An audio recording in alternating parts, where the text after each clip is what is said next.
जय जगन्नाथ जय मां समलेई राष्ट्रीय नववर्ष पालन समिति संबलपुर पक्षर आयोजित यह कार्यक्रम में उपस्थित व्यक्ति विशेष गुरुजन भाई बंधु मातृशक्ति कलाकार और गणमाध्यम भाई भौणी माने आज होउची राष्ट्रीय हिंदू नववर्ष।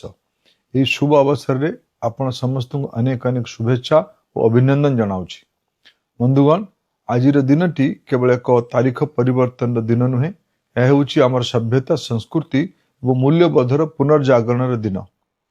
वसंत ऋतुर आरंभ रे जेतेबेले प्रकृति नुआ रूप धारण करे सेतेबेले आमर यही नूतन वर्ष आरंभ हुए। यही पवित्र दिन आमको मने पकाई दिए आमर इतिहास केते प्राचीन और गौरवशाली। बंधुगण संबलपुर हेउची कला और संस्कृतिर प्राण केन्द्र। मु अत्यंत आनंदित जे राष्ट्रीय नववर्ष पालन समिति संबलपुर स्थानीय गंगाधर मंडप ठारे महा आडंबर एक भव्य सांस्कृतिक कार्यक्रम आयोजन करा जायछि। एही मंचरे हेबाकु थिबा सांस्कृतिक कार्यक्रम केवल मनोरंजन नुहे बरं आमर युवपीढ़ी को निज मूल सभ्यता सह जोड़िबार एक सर्वश्रेष्ठ माध्यम। जेतेबेले समाज निजर संस्कृति को सम्मान दिए सेतेबेले राष्ट्र परम वैभव को प्राप्त हुए।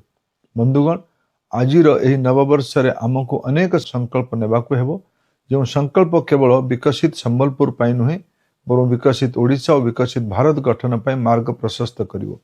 समस्त को मोर निवेदन आमे आमर संस्कृति सभ्यता और भाषा को सम्मान देबा, गछ लगेबा सह परिवेश को स्वच्छ और सुंदर रखिबा, जाति धर्म निर्विशेष समस्त भाईचारा बजाय रखिबा, प्रत्येक शिशु पाखे पुष्टिकर आहार पहुंचेबा पई सामूहिक दायित्व नेबा, देशर प्रगति पई निज निज क्षेत्र में निष्ठार सह कार्य करिबा। मोर दृढ़ विश्वास संबलपुर माटीरु नैथिबा संकल्प गुड़िक समग्र ओडिशा और भारत वर्ष एक नूतन चेतना सृष्टि करिवो। परिशेष रे मुही कार्यक्रम सफलता कामना करने सह मां समलेई पाखरे समस्त उत्तम स्वास्थ्य समृद्धि कामना करुछि। धन्यवाद, नमस्कार।